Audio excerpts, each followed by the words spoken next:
katuigan, among pasalamatan.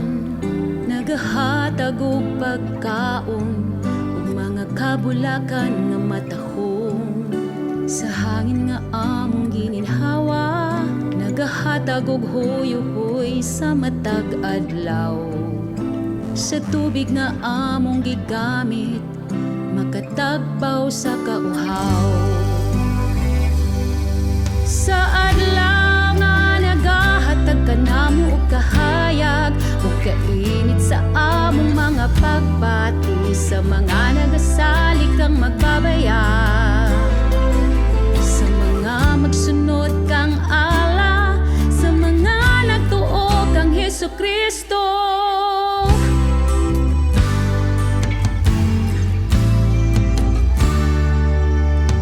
Sa ang mga kasing-kasing nga usara ang bathala, nagkahiusa kami diha kanimo, bantayi ang among syudad.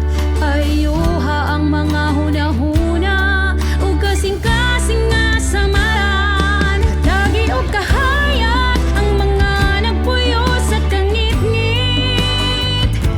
Iyahi ang among mga namunuan aron ang kahayag kanunay magasiga.